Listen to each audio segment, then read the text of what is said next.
My brother and sister, have you ever wondered why some relationships never work out no matter how much you care? The truth is, Allah tests every connection before making it halal. Stay tuned, because I'm about to reveal the signs that show when your relationship is truly aligned with His divine timing, and how patience, trust and faith play the biggest role in your love story.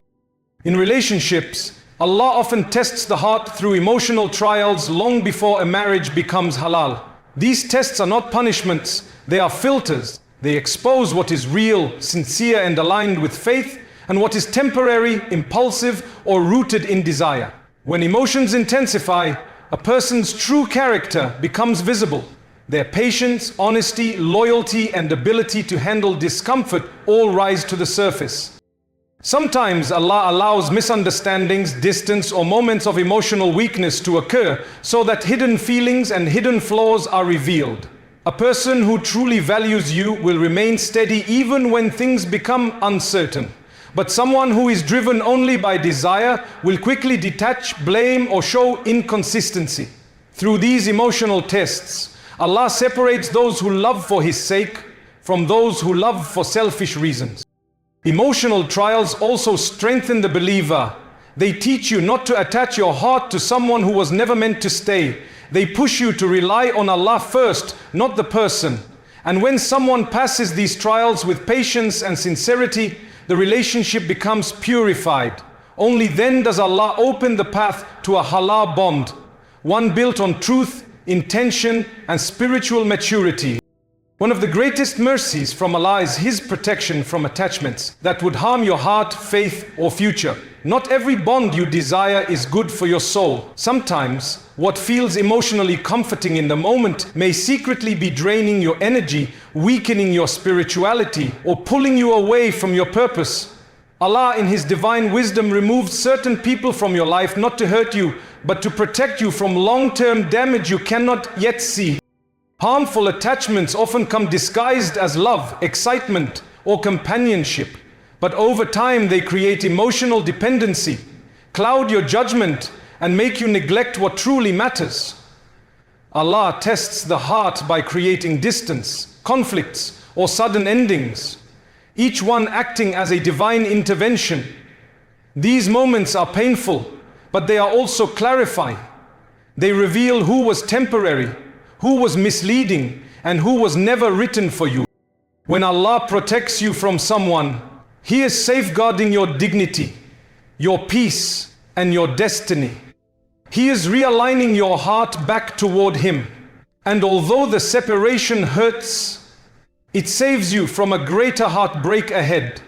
Trust that when Allah removes something, He is preparing your heart for something far purer, healthier and halal. Before Allah allows a relationship to become halal, He often tests your patience, your boundaries, and your ability to control your desires. These tests are not punishments. They are spiritual checkpoints meant to purify your intentions and reveal the true strength of your character.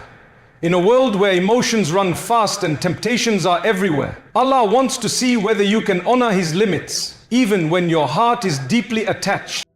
Patience is tested when things don't move as quickly as you hoped. Delays, uncertainty, or slow progress force you to depend on Allah instead of rushing into decisions driven by emotion. Your boundaries are tested when you must maintain modesty, respect, and distance, even when your feelings push you toward overstepping. This shows whether your connection is guided by sincerity or by desire. Self-control is perhaps the hardest test. When you refrain from what is haram, hold back your impulses, and choose discipline over temptation, you prove that your relationship is rooted in taqwa, not mere attraction. These challenges build spiritual maturity.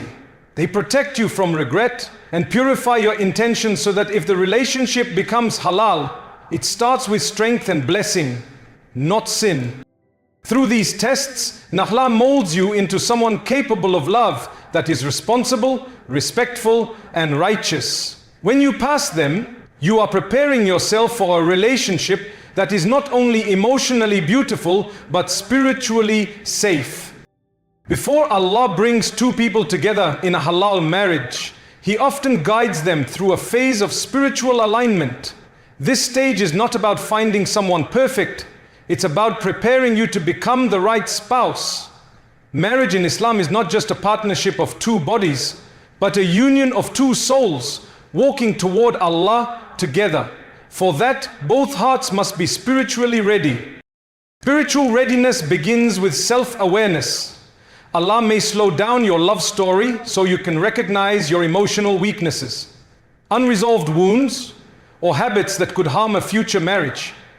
He gives you time to purify your heart, heal your past, strengthen your iman, and build emotional maturity.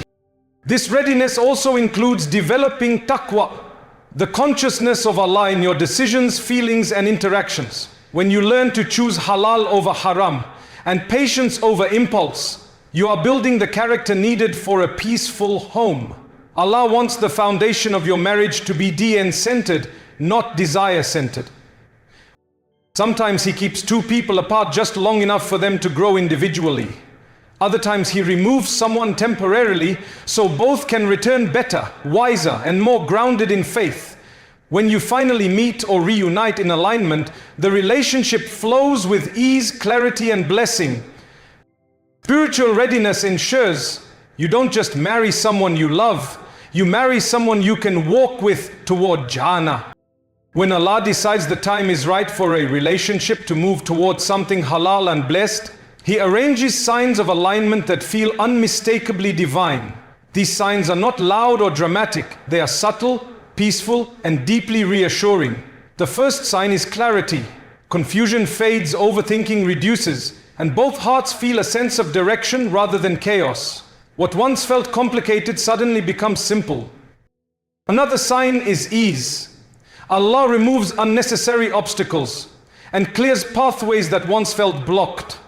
Communication becomes smoother, intentions become purer, and both people feel emotionally safe with each other. There is no pressure to rush, yet things progress naturally. A third sign is mutual growth. Instead of pulling each other away from Allah, you inspire each other to become better Muslims. Your values, goals, and mindset begin aligning effortlessly, as though your lives were designed to complement one another. You also feel tawakkul, trust in Allah, replacing fear. Your heart becomes calm, knowing the relationship is not built on desperation but on divine timing. And finally, families, circumstances, and opportunities begin to support the union rather than resist it. Divine alignment is when Allah silently arranges everything, and your heart knows